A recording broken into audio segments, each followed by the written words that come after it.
If you're a podcast host, listen up, this one's for you. My name is Allie Jackson. I'm the host of Finding Mr. Height, a dating and relationship podcast that I've been doing for 4 years now, sharing my positive and practical approach to dating that's built on my own life experience. And I wanted to share another experience that I've had, my secret behind monetizing my show. It's called Red Circle, and I was just telling my colleague about how much I love their platform. With Red Circle, not only am I getting a seamless hosting experience, but I also love the support I receive in ad sales. It's not just typical ad sales either. It's targeted opportunities based on my show and my life. And the platform is super simple. You just set your preferences and Red Circle matches you with sponsors that align with your show. You can vet every opportunity and their platform gives you great analytics. More recently too, my Red Circle team has brought me opportunities outside of my podcast on social media to really augment the podcast partnerships, bring them full circle. I just can't recommend them enough. If you want to give it a try, go to redcircle.com to get your free trial. That's redcircle.com for a free trial. Darkcast Network. Welcome to the dark side of podcasting. On May 25th, 2016, 15-year-old Pearl Pinson was on her way to school in Vallejo, California, when she was violently attacked and abducted in broad daylight. Multiple witnesses saw part of what happened, and police even identified her kidnapper within hours. Yet 9 years later, Pearl is still missing. Pearl's story is a true mystery in that no one knows why she was targeted or where she could possibly be today. Could she still be out there alive somewhere? Does someone out there still hold the answer? When a person goes missing, there's a special kind of pain in the not knowing. I want to tell you the stories of those who never came home. Today, I want to tell you the story of Pearl Pinson. I'm Kona Gallagher. And I'm Ethan Flick. And this is And Then They Were Gone.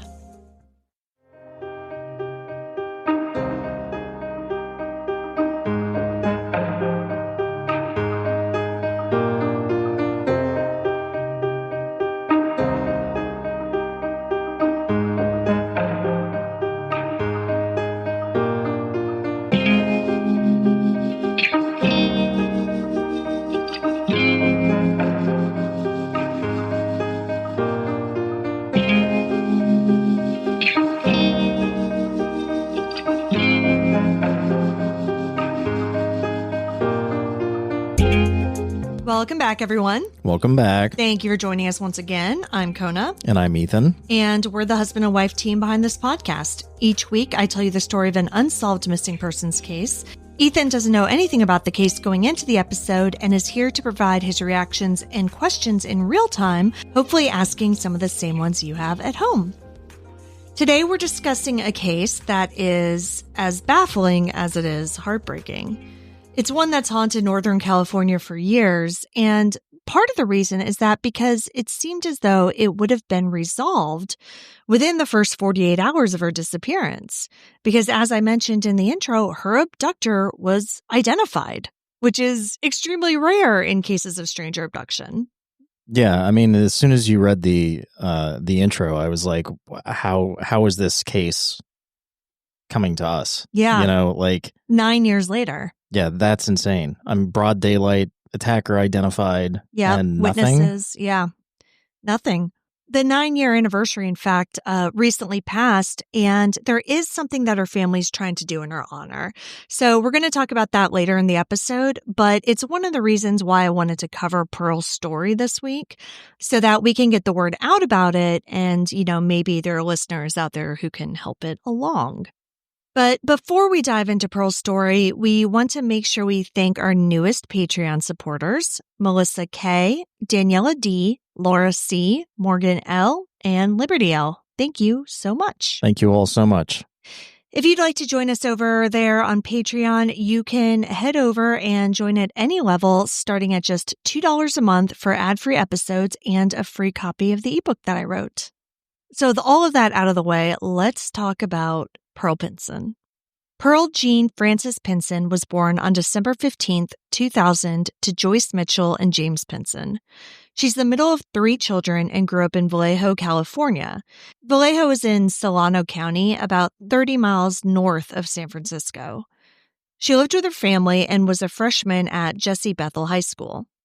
By all accounts, Pearl was a vibrant and beloved teenager. Her older sister, Rose, said, quote, she was a tomboy, but also a girly girl type of person, end quote. Pearl loved to skateboard with her little brother and friends, but she also enjoyed doing her hair, makeup, and nails. She had a creative side, too. She was an amazing artist who could look at a picture and sketch it freehand. Rose also said of her sister, quote, she was always happy no matter what. She saw the positive in all of the negative stuff, end quote. Pearl talked about wanting to help people and possibly becoming a firefighter or a veterinarian someday. Those who knew her say she was honest, loved to surround herself with friends, and adored being outdoors. If Pearl was cooped up inside too long, she just didn't feel like herself. Wednesday, May 25th, 2016 was supposed to be an ordinary school day for Pearl Pinson. It was late in the school year of her freshman year. That morning, sometime around 7 a.m., Pearl left her house in Vallejo. Her route took her across a pedestrian footbridge that spans Interstate 780 at Homeacres Avenue. It's a shortcut that many local students use to get to the other side of the highway. Pearl had made this walk many times before. Again, this is the end of the school year, so this was just common for her. She had her turquoise and black backpack on and perhaps earbuds in, just going about her normal routine. But right around 7 a.m., multiple 911 calls suddenly came in, reporting a violent incident on that very pedestrian overpass. A local man reported that he was walking toward the overpass when he witnessed a terrifying scene. He saw a teenage girl being forcibly dragged by a young man across the footbridge. The man was described as a Latino male wearing a black hoodie and armed with a gun. The witness told police that the girl was bleeding from the face and she was screaming for help.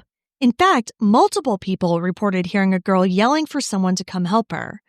She was desperately crying, "Help, call the police, he is going to shoot me." This man was trying to force the girl across the bridge, and it appeared to everybody that she was not going willingly at all. I mean, it was a terrifying scene. Yeah, it sounds like it. Multiple witnesses saw an abduction happen in broad daylight, but the man had a gun, so they didn't feel like they could really intervene. The primary witness who got close reported that as he tried to approach, the man turned the gun on him. The witness got scared, understandably, and ran off to find help. And as he did, he heard a gunshot ring out. One witness said that they saw the man force the girl into the trunk of a car, specifically a gold four-door 1997 Saturn sedan. So imagine just seeing that 7 a.m., a young girl bleeding and screaming being shoved into a car trunk by an armed assailant. It's something out of a nightmare. The car then sped away from the area. And again, this is just in a very public place, so it's really hard to overstate how brazen this abduction was. When Solano County Sheriff's deputies arrived minutes later in response to the 911 calls, the scene was eerily silent. There was no victim or suspect present, but they did find evidence that something terrible had occurred. There was what appeared to be blood on the concrete of the overpass, and they found a cell phone. That phone was quickly identified as belonging to Pearl Pinson. So the cell phone was kind of a double-edged sword. On one hand, it was lucky that they found it because they were able to identify the victim quickly. Right. On the other hand, it's you not lost with your the cell victim. phone. Right. Exactly. So they can't trace her. Right. As for the gunshot, the witness didn't see where the bullet went because he had taken cover. Police later said that they didn't know if Pearl had been shot or not. She was bleeding, but that could have been from the prior injury to her face. Right. The gunshot could have been a warning shot or an attempt to shoot the witness. We just don't know for sure. What we do know is that Pearl was alive and screaming during the abduction, and then she was gone. No one saw what happened to Pearl after that car drove off. Were they able to recover shell casing? I don't believe so. Okay. So right away, this to me screams that it was planned, thought out. This is her normal routine walking across that footbridge. Yeah. So car's staged, person has a gun, knows what time she's crossing that bridge. This was planned out and she was the target. That's what my takeaway is. Yeah, and I think that's a very reasonable assumption to make. And I think that's why early reports stated that Pearl knew her abductor. It doesn't seem like it would have been that random. Again, 7 a.m. That's not exactly a time of day where a lot of crime takes place, at least not a lot of random street crime. Yeah, I mean, not a random abduction like this. Yeah. So it was already extremely baffling. As soon as authorities pieced together that the girl who was abducted was Pearl Pinson, her family was notified and Vallejo Police and Solano County Sheriff's Office launched an investigation. They had two top priorities: find Pearl and identify the suspect with the gold Saturn. They didn't have the suspect's name that first morning, but they did have leads. Witnesses described him and the car. Now, unfortunately, there wasn't video surveillance directly where the abduction took place. So at first, detectives only had the witness testimony for the attack itself. Detectives were, however, able to review nearby cameras and did spot the gold Saturn on video. Oh, were they able to get the plate? They were able to get the plates. There we go. It was registered to a local family in Vallejo, and the driver was identified as Fernando Castro, age 19. One of the witnesses also apparently had gone to school with Castro and was able to confirm that he was the abductor. Which, what a stroke of luck there. That same day, May 25th, investigators went to Castro's home in Vallejo. In fact, neighbors later described how, quote, a lot of unmarked police cars, end quote, descended on the Castro's family house, and K-9 units went in and out during a search. Police haven't released everything that they found, but we know that they collected several items of interest. According to official reports, they seized a homemade gun silencer and ammunition, as well as some other disturbing items, things like zip ties, and what was later described as a suicide note that Castro had written. That suggests that Castro may have planned some kind of murder-suicide. And, going to your point, it also shows that this wasn't just some spur-of-the-moment attack. Right.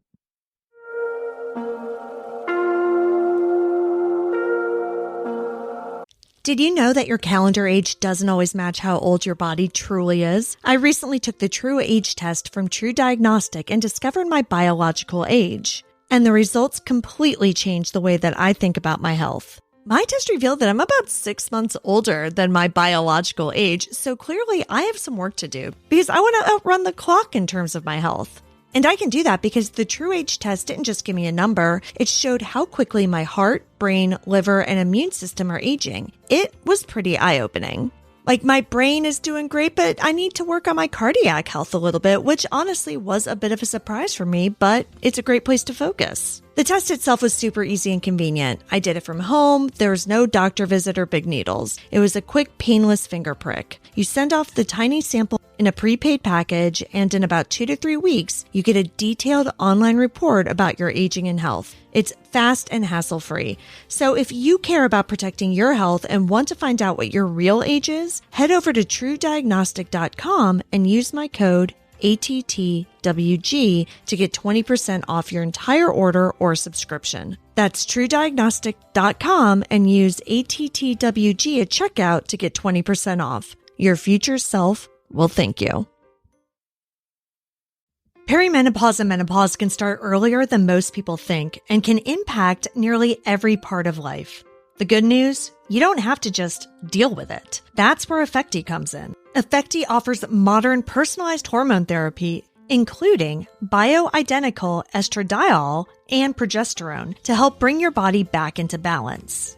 Whether you're dealing with hot flashes, mood swings, or brain fog, Effecti's treatments are designed to ease symptoms and help you feel like you again. I'm in my 40s, and perimenopause has hit me hard and really does just make you feel not like yourself. I've been working with Effecti for a while, and you can get treatments that are specifically tailored to whatever it is that you're dealing with. I love it because it's so convenient. Everything happens online, from the medical intake to prescription and delivery. So whether you live in a big city or a rural town, Effecti brings expert menopause care right to your door with no waiting rooms, no pharmacy lines. So if you're struggling with sleep, mood swings, low libido, or just don't feel like yourself, it might be time to look at your hormones, and Effecti can help. Right now, you can get $50 off at Effecti.com with code ATTWG at checkout. That's EFFECTY.com and use ATTWG for $50 off. Start your journey to feeling better. Has it ever felt like you're doing everything right? You're eating healthy, you're working out, and yet your energy still crashes, or your mood swings hit out of nowhere, like a twist in a crime story that you didn't see coming.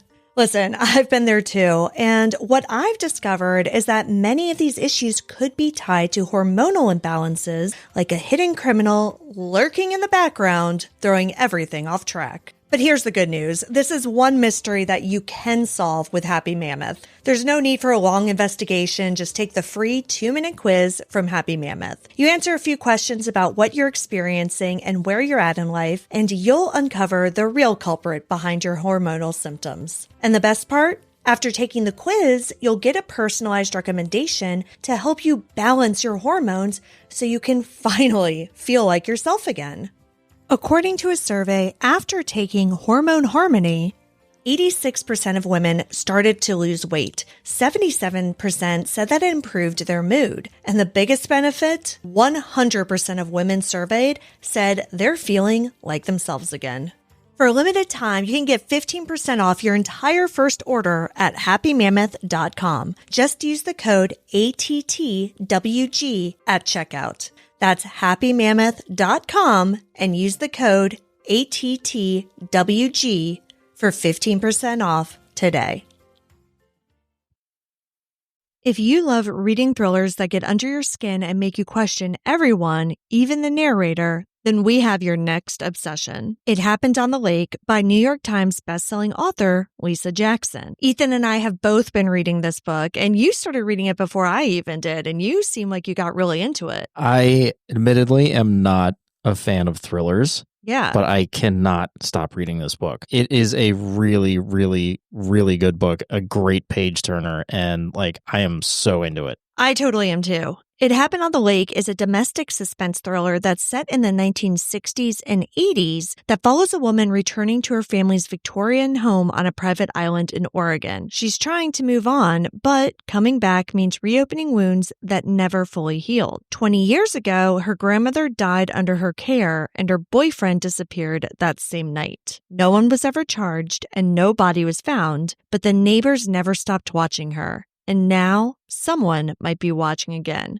So if you listen to our show, obviously this is right up your alley. And so if you're a fan of authors like Karen Slaughter or Riley Sager, this is 100% up your alley. Or like Ethan said, even if you're not, it's just a good book. So go grab your copy of It Happened on the Lake by Lisa Jackson wherever books are sold. You can get it in either print or ebook format. And grab a friend too, because you're going to want to talk to somebody about that ending. Seriously, go get this book. It is so good.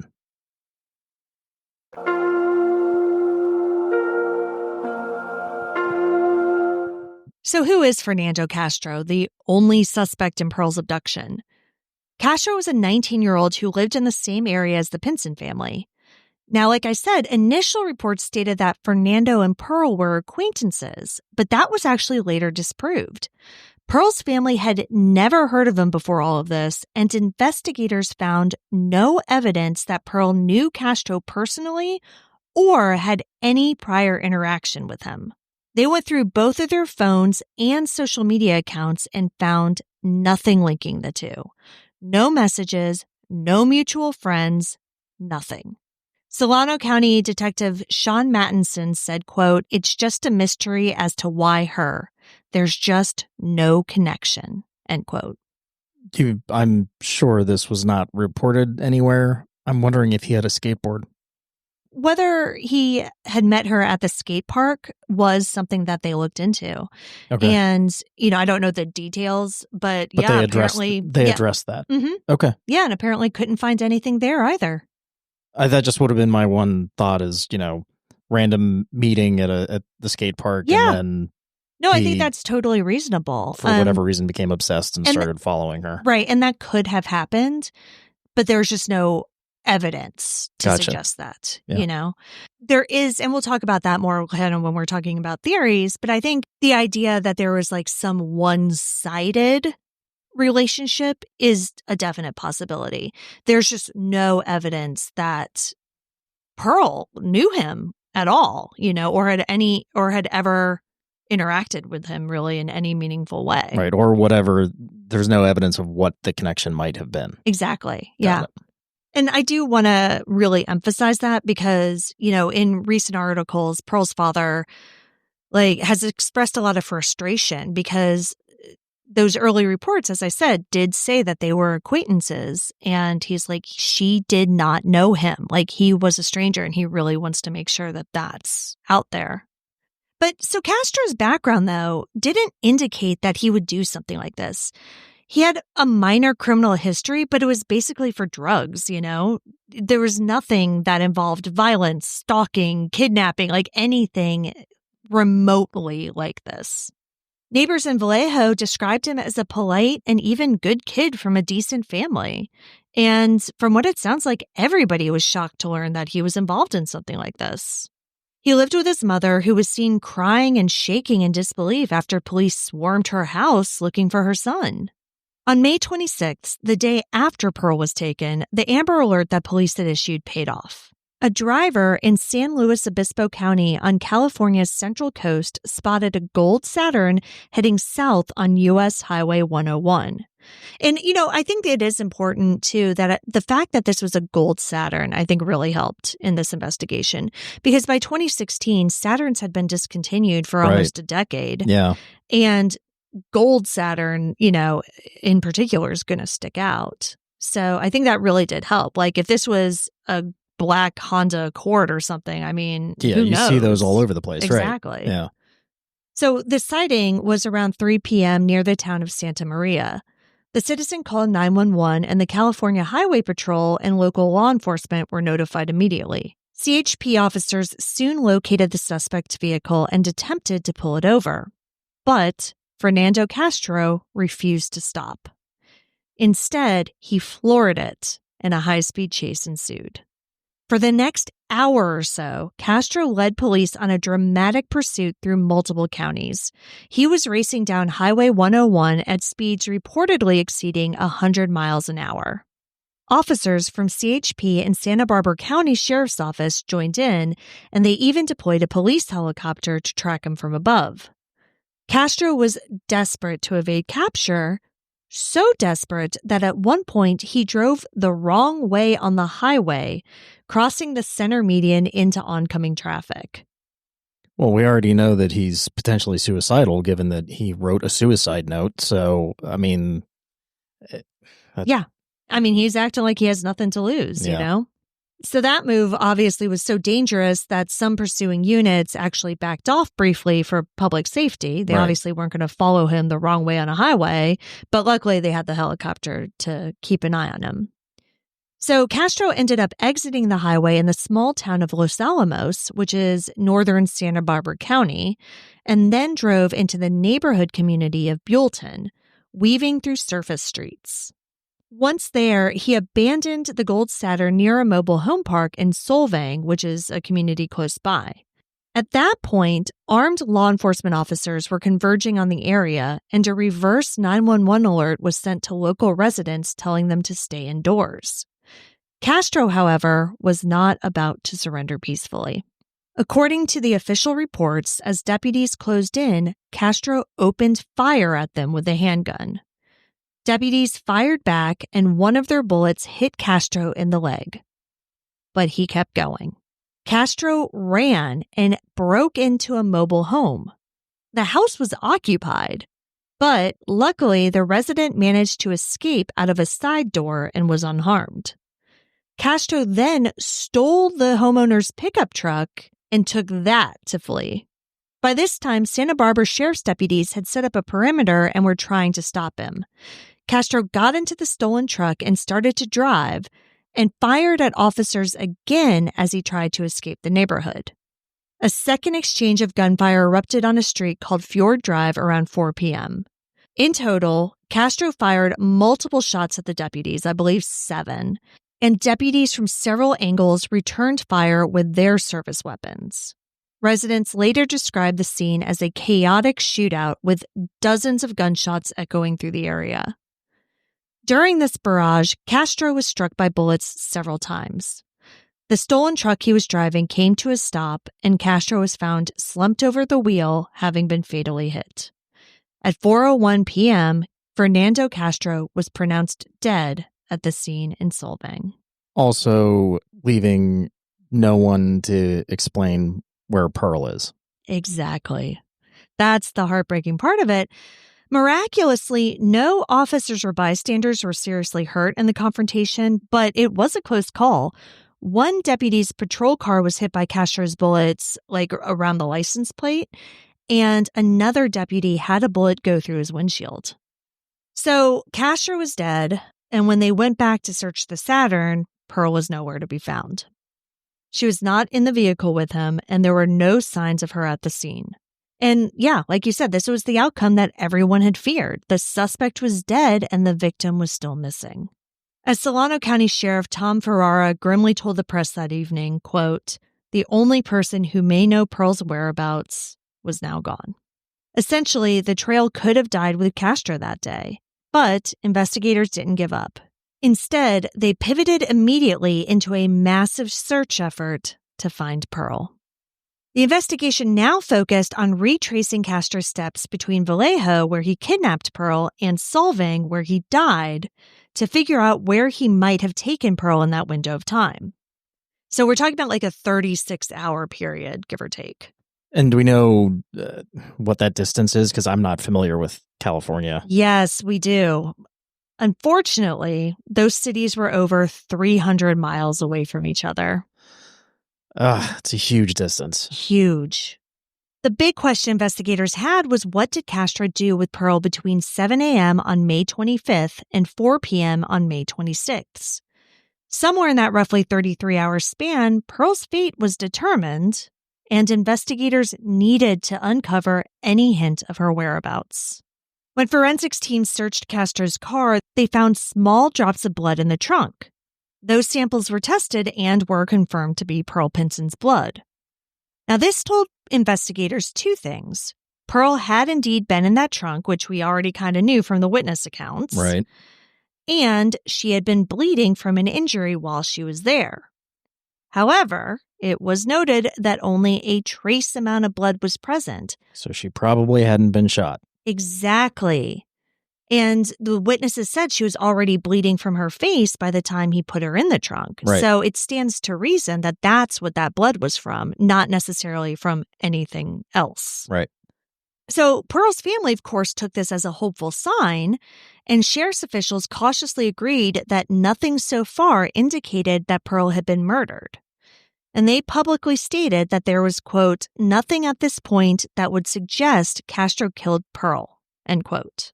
But, of course, they couldn't rule anything out. Well, yeah, I mean, that just means that she hadn't been killed in the car. Yeah, or put in the car directly after. Right. So yeah, it pretty much indicates that she wasn't shot at the scene. I think that was something that they could have safely ruled out by that point. Yeah, I would agree. Investigators also analyzed his cell phone records and any GPS or digital breadcrumbs. According to the Solano County Sheriff's Office, evidence from Castro's phone and house pointed them toward the Sonoma coast, specifically around the small coastal town of Jenner, California. Now, if you're not familiar with California geography, Jenner is about 80 miles northwest of Vallejo, along a remote and rugged stretch of coastline at the mouth of the Russian River. It's a beautiful but sparsely populated area with lots of forest, hills, and ocean. So why Jenner? We learned eventually that on the morning of May 26th, the day of the chase, surveillance cameras actually caught Castro on video at a gas station in Bodega Bay, which is on the Sonoma coast not far from Jenner. In that footage, Castro appears to be alone. There's no sign of Pearl with him at the pump or in the convenience store. But it confirms that after abducting Pearl on the 25th, Castro drove northwest to the coast, likely sometime on May 25th or overnight into May 26th, and was in Bodega Bay by that next morning. So, I mean, that's crazy because, like, that's almost a full 24 hours that's still unaccounted for. Yeah, I mean, him being there the following day doesn't necessarily mean that's where she ended up. Right. And it's obviously a starting point. Of course, yeah. I mean, but they had something. But it's interesting because if he wasn't going there to dump her body or do whatever, you know. Why was he there then? Why was he there? Yeah. Yeah. Any familial connections or anything like that? No, it doesn't sound like they really found anything. So, of course, just because there wasn't any indication of her on that surveillance video, police still had to look for her there. I mean, yeah, the surveillance video can't show inside the trunk. Exactly. So search teams from 4 counties and state park rangers all converged on the wilderness near Jenner to look for Pearl. More than 65 officers and search and rescue personnel, along with dogs and helicopters, scoured about a 25-square-mile area around the Willow Creek drainage and Russian River areas near Jenner. Now, and again, this is rough terrain. It's thick woods, water, and steep embankments. So not exactly an easy place to search. And so that search continued for 2 days. But unfortunately, it turned up nothing. Well, incidentally, a difficult area to search also means it would be a difficult area to carry a body and dump a body. Right. You're absolutely right. And that's a good point, too, because, you know, Pearl was not a large person. She was like 5'3", 130 pounds. But again, when you're dealing with a body, right, that's a lot. I mean, I hate to use the term dead weight, but that's what it is. Exactly. Dead weight is a lot harder to deal with than somebody that's alive and kicking and screaming. Right. Yeah. On May 28th, after an exhaustive effort, officials announced that they were calling off the active search in the Jenner area. Solano Sheriff's Deputy Christine Castillo told reporters, quote, "We are confident Pearl is not here," end quote. It was a deflating moment, though, because the strongest lead that they had followed had just led to a dead end. They can confidently say that she's not by the river basin or in that area that they searched, but how do we know he didn't take her to somebody's house in the town? Yeah, I mean, I think basically just because of GPS and cell phone data is kind of like why they focus there, and they don't, I think, have any of that data for like any houses or anything. Okay. But, you know, that doesn't mean he couldn't have just like turned his phone off, left it somewhere else, or, you know, there are a number of things that he could have done. Yeah. In early 2017, when discussing the case, Deputy Castillo explained that because no body had been found and because the blood evidence was minimal, they had reason to believe that Pearl could still be alive. One theory they had considered was that Castro might have moved Pearl elsewhere or even passed her on to someone else. Remember, by the time Castro was in Southern California, he had traveled over 300 miles from Vallejo. As Castillo put it, quote, "She could be in another state. She could have been passed from person to person," end quote. They just truly couldn't rule any possibilities out.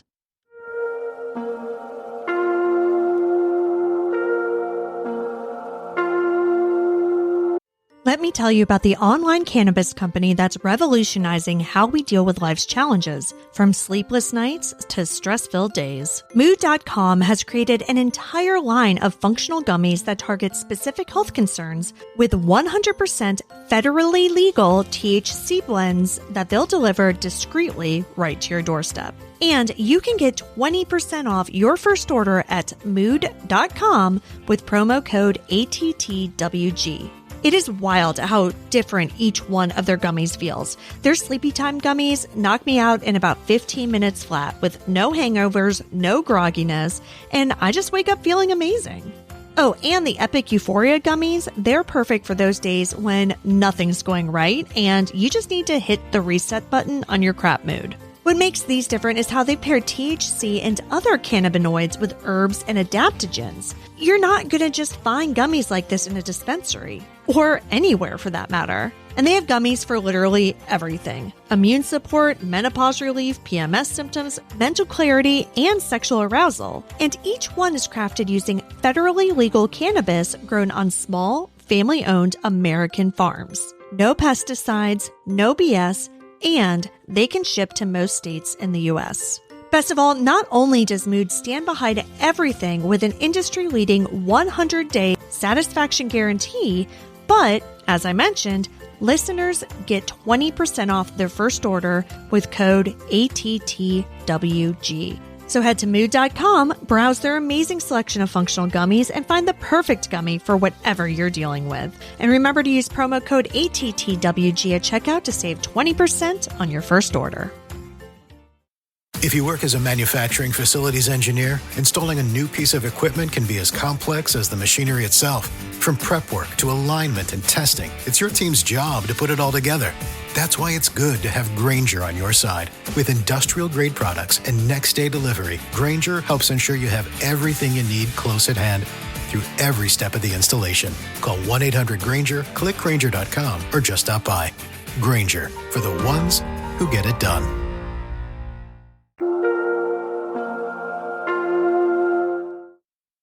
From day one, Pearl Pinson's family has been absolutely determined to find her.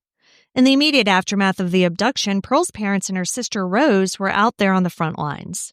Just 6 weeks after Pearl went missing, reporters joined them at the I-780 footbridge in Vallejo, the spot where Pearl was abducted. The family posted flyers, hung up signs, and turned the overpass into a public memorial and message board for Pearl. Rose Pinson, who was only 18 when her sister was taken, really stepped into a leadership role. She became Pearl's voice. Rose has given many interviews over the years, and her strength is incredible.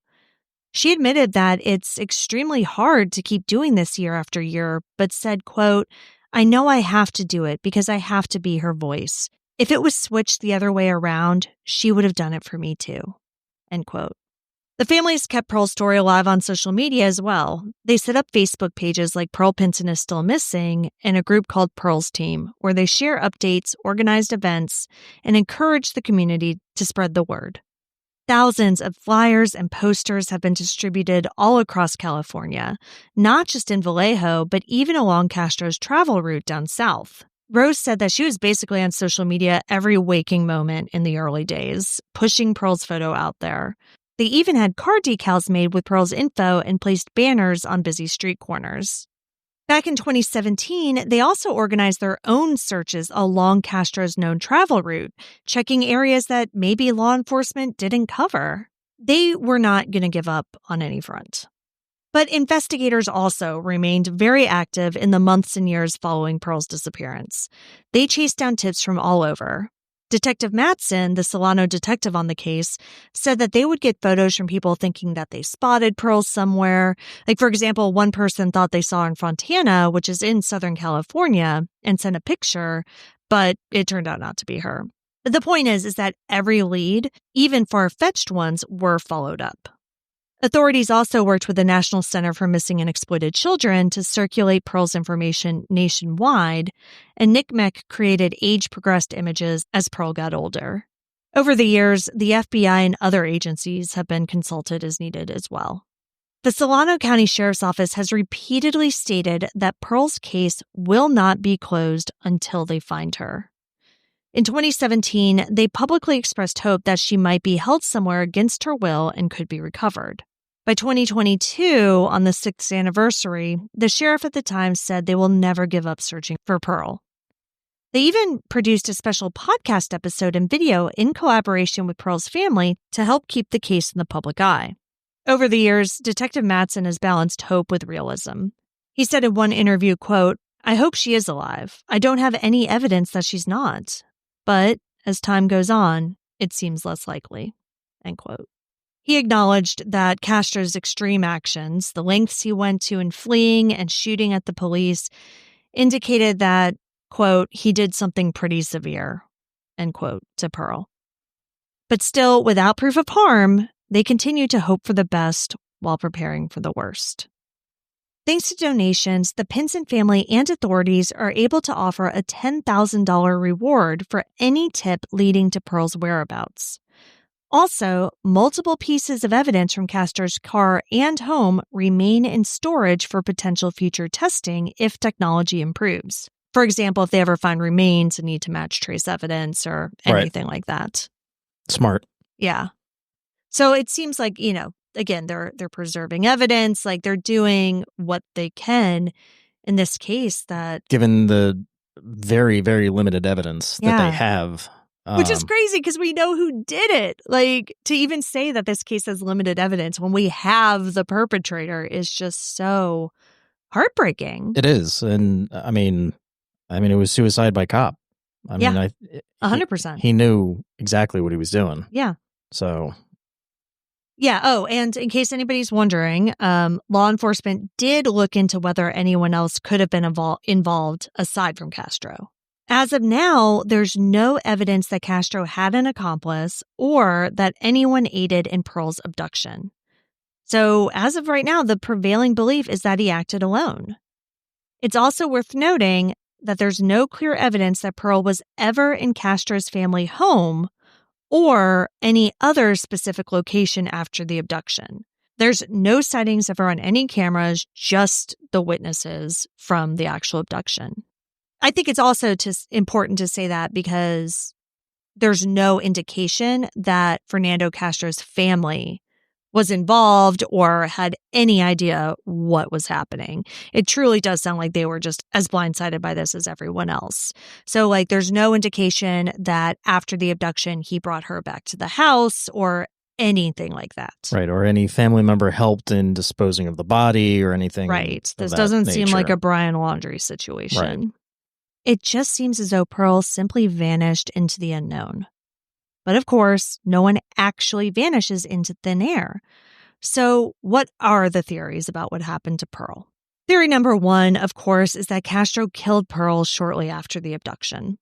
This scenario would be that Fernando Castro fatally harmed Pearl at some point on May 25th, 2016, and concealed her body in a location that hasn't been discovered. Perhaps after leaving the overpass, he drove Pearl to a remote spot, such as the woods near Jenner, and there he might have killed her and disposed of her remains. The fact that Castro's car and phone data led police to search the Jenner area suggests that he spent time there and perhaps could have been the scene of a crime. And those searches, of course, didn't find a body, but that doesn't entirely rule it out. The Sonoma coast has the Pacific Ocean on one side and dark forests on the other. If Castro hurt Pearl and, for example, threw her into the ocean or hid her in a crevice or under brush, searchers simply could have missed her. I guess what I'm struggling with that theory is what would have been the motive. You know, I mean, obviously there had to have been some connection. However loose the connection is. I'm not saying that the Pearl knew him. Yeah. I'm not saying that he legitimately knew Pearl. Right. But there had to have been some sort of connection, something that tied him to her. And going down a dark path as far as dark motives, sexual assault, rape, obviously it's not unheard of to go to those lengths. Mm-hmm. But it seems a little ridiculous for him to put in so much planning into it to do an abduction in the middle of the day or first thing in the morning. Right. You know, just to take her to another place and shoot her or whatever. Right. Yeah. Yeah. It seems a little far-fetched for me. Right. Because if that was his goal, to just abduct and murder her, why pick her up at 7 a.m. when there are witnesses around? Like, that seems personal, you know? And again, if this is like a one-sided thing and they didn't actually know each other, it seems bizarre. Right. And you could sit there and say, well, how was he supposed to know that there would be witnesses around at 7 a.m.? Well, clearly he knew she would be on the footbridge at 7 a.m., so he'd obviously staked that out. Right. Did some surveillance and realized that's a footpath that she crosses every day to go to school. Mm-hmm. And, you know, I'm not sure because I haven't specifically read this in any of the sources, but I mean, I'm wondering if that was also his high school, you know? Right. So like maybe he also used that footbridge when he was in school and, you know, so knew that Pearl would have been there or some, you know, he knew that people were there and that would have been a time to grab somebody. But that's interesting too, because again, like if this is something that you're planning, why plan where you know it's going to be busy? Yeah, why plan for failure? Yeah. And that also makes me wonder if Pearl was the target? Or did he just snatch some random girl? Did he just go there knowing that there was going to be plenty of girls walking on that footbridge, and maybe Pearl was just the unlucky victim? It could have been. It could have been the footbridge and not necessarily Pearl. Yeah. That was the target. Right. For lack of a better way to describe it. A related theory that kind of goes more towards the sexual assault kind of angle is that Pearl was kept alive for some time after the abduction. In this theory, it's possible that Castro initially intended to keep Pearl alive, maybe as a captive for himself, but things spiraled. If, say, he hid with Pearl in the woods for a night, explaining Jenner, and she was alive, and then as the manhunt heat grew, he panicked. And maybe then he harmed Pearl on May 26th before the chase, perhaps leaving her body somewhere along Highway 101 as he drove south. So somewhere in that 300-mile span, 300-plus mile span, So that theory would mean that Pearl was alive for many hours after being taken, but ultimately killed when Castro realized that he couldn't get away cleanly. Now, what speaks to this scenario is that they did find Pearl's blood in the car trunk, but they didn't find any of Pearl's blood or DNA in the places that Castro went after. So, for instance, nothing in the stolen truck. Granted, he was only in that for a short period of time, but still. But also nothing on him. Exactly. Nothing on him and nothing on the truck that tied back to Pearl directly. If Pearl had been with him in Solvang, one would expect some trace or witness seeing a girl in his car. But since no such clues were found, it implies by the time he reached the Santa Barbara area, Pearl was likely no longer physically with him. So either he had already killed and hidden her somewhere, or he had handed her off. All right, so can I go down a theory? Yeah. Okay. Because we have one more potential theory, so I want to see where you're going. Okay. So first, I'd be curious to see what the content of the suicide note was. I know they haven't released it. Well, I mean, of course they're not going to, but I would be curious to see if there was any mention of some sort of upcoming crime that he was about to commit or whatever. However, I do feel like if that were in there, the police probably would have suggested that or said something about that. What kind of upcoming crime? What do you mean? Like he's going to kill himself because he's going to commit this crime against Pearl or a girl. Oh, okay. I see what you're saying. So I'm going to take this girl and kill her and then kill myself kind of thing. Got it. Yeah. Okay. I would be curious about that. Although, like I said, more realistically, if there was some suggestion that he had been planning this and then planning suicide after it, they probably would have mentioned that. Yeah, because I think that's pertinent in terms of everything. Yeah. So you said that the Castro had a small record. Yeah. Drug offenses. Yeah, for the most part. So that, however far-fetched this may be, we are theorizing, makes me think that perhaps he got involved with drug dealers, perhaps got in over his head about something, and these drug dealers were also into human trafficking. And in order for him to get out of whatever debt he had compiled with the drug dealers, they told him, go find somebody. So that's interesting because, the next theory is human trafficking, of course. Right. But that is really the only scenario where that would make sense to me. Yeah, I mean, I told you it was going to be far-fetched, but... Right, but so let's talk about the human trafficking theory. And this is the theory that Pearl's family, especially Rose, has kind of leaned toward at various points because it at least offers hope that Pearl might still be alive. The idea here is that Castro didn't intend to murder Pearl at all, but rather his intent was to abduct her for some kind of sex trafficking ring or to hand her off to other criminals, like you just said. Deputy Castillo noted that trafficking is, of course, a growing concern, and while there is no direct evidence that Pearl was being trafficked, they couldn't discount it.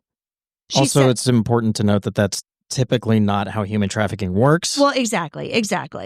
Yeah, so Castillo said, quote, "There's no evidence that she's being used in human trafficking, but it is a possibility," end quote. But yeah, exactly what you said. Like, human trafficking is typically accomplished through grooming. Right. And so for me, it would make more sense from a logistical standpoint. Now, Castro, again, 19, he's like a good looking dude. Like, I'm sure he could have gotten a girlfriend, like groomed a girl and done it that way. But if, going back to your idea, maybe he just didn't have the time. Yeah, maybe he didn't have a choice. Right. Like, maybe he was just up against it. Right. And that was his only option. He didn't have time to like find a girl who was down on her luck and, would be susceptible to things like that. He didn't have some time to get somebody hooked on drugs and, again, to like do any of the things that you typically actually see associated with human trafficking. Right. So it's clear that the investigators have thought about this because there was the mention early on of, quote, "she could have been passed from person to person."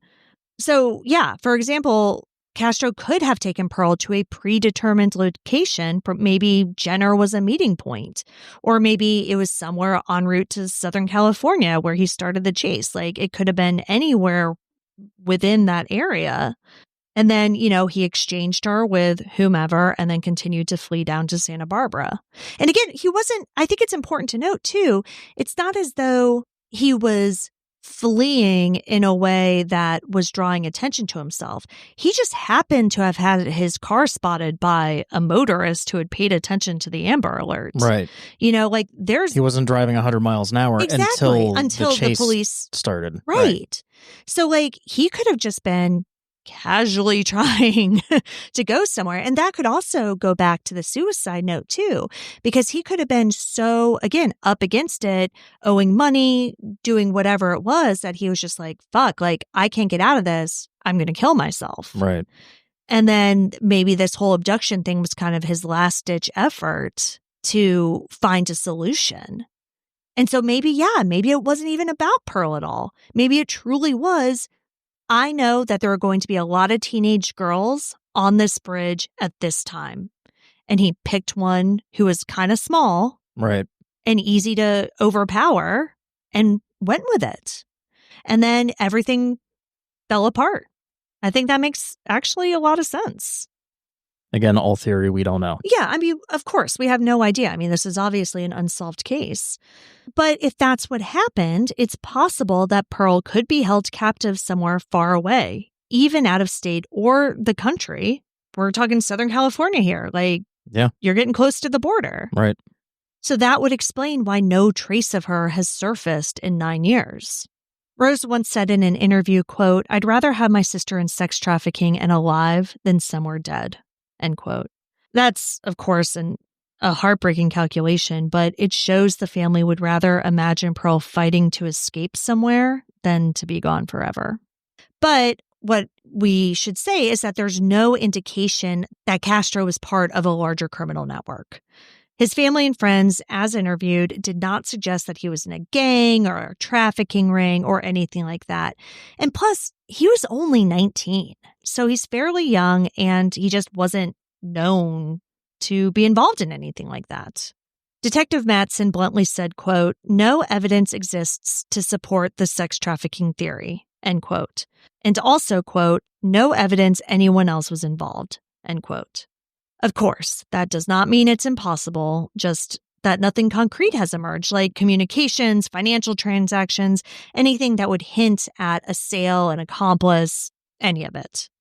But one thing everyone agrees on is that Pearl did not voluntarily run away. There's no scenario where she's a runaway who chose to disappear. She was violently taken in front of witnesses. That's just a fact. So it's not a question of if a crime occurred. It absolutely did. The only question is what crime ended up happening to Pearl.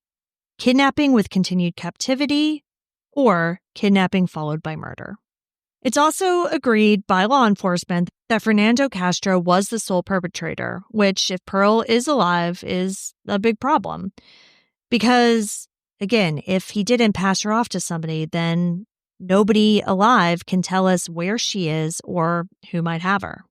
If others were involved, maybe they could be found, but just like we said, there's just no evidence of that. And I do once again want to say that even Castro's family was blindsided and has cooperated fully in this investigation. They want Pearl found too and had no clue that Fernando had been planning anything.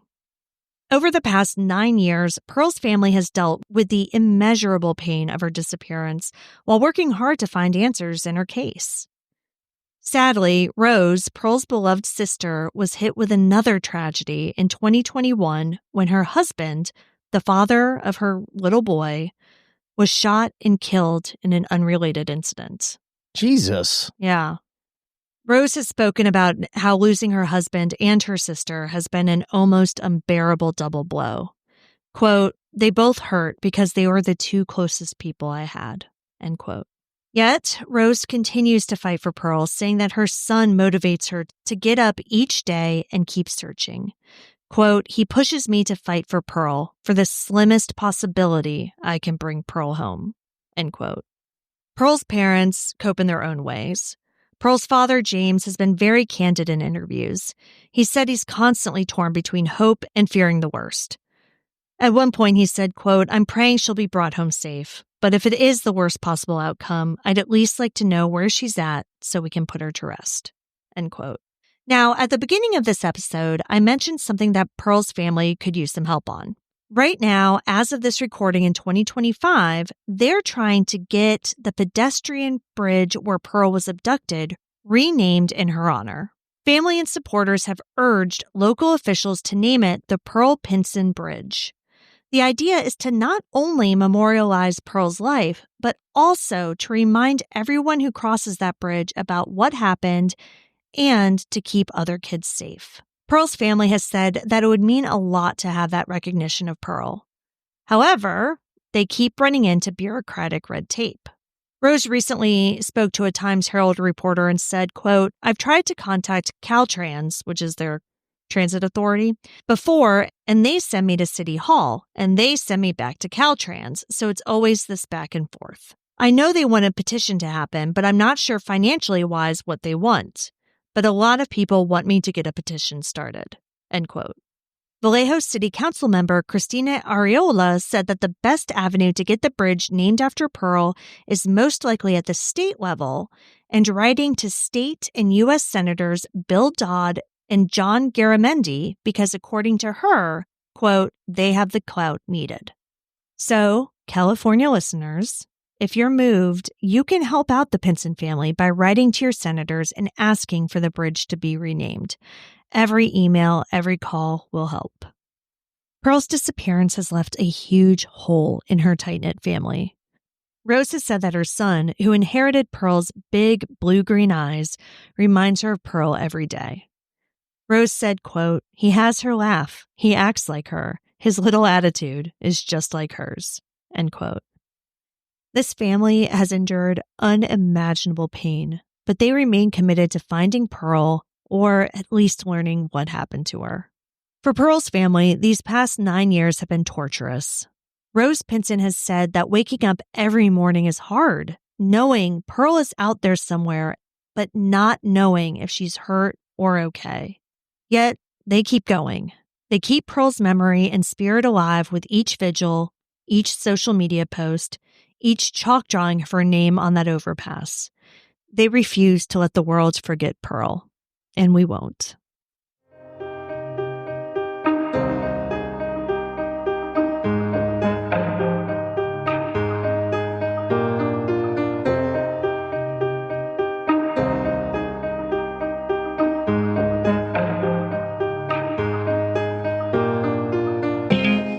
Pearl Pinson has been missing from Vallejo, California since May 25th, 2016. She is a white female with brown hair that was dyed green and blue-green eyes. At the time of her disappearance, she was 5'3" and approximately 130 pounds.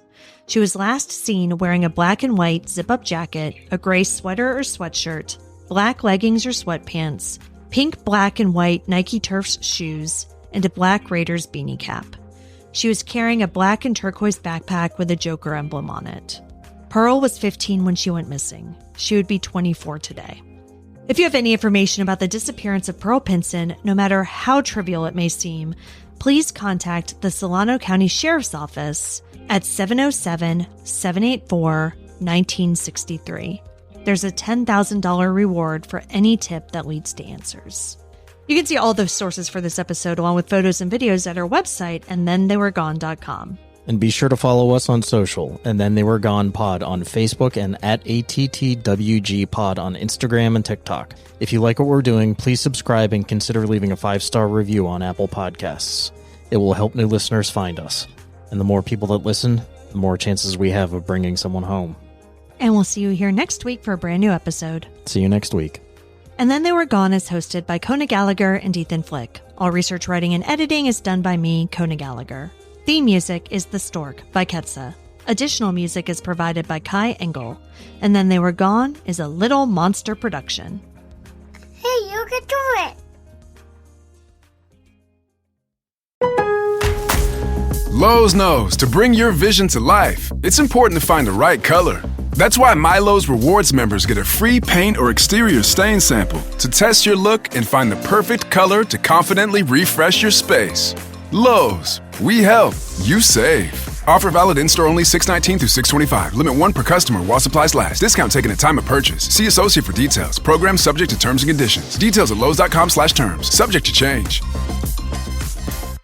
If you're a podcast host, listen up, this one's for you. My name is Allie Jackson. I'm the host of Finding Mr. Height, a dating and relationship podcast that I've been doing for 4 years now, sharing my positive and practical approach to dating that's built on my own life experience. And I wanted to share another experience that I've had, my secret behind monetizing my show. It's called Red Circle, and I was just telling my colleague about how much I love their platform. With Red Circle, not only am I getting a seamless hosting experience, but I also love the support I receive in ad sales. It's not just typical ad sales either. It's targeted opportunities based on my show and my life. And the platform is super simple. You just set your preferences and Red Circle matches you with sponsors that align with your show. You can vet every opportunity and their platform gives you great analytics. More recently too, my Red Circle team has brought me opportunities outside of my podcast on social media to really augment the podcast partnerships, bring them full circle. I just can't recommend them enough. If you want to give it a try, go to redcircle.com to get your free trial. That's redcircle.com for a free trial.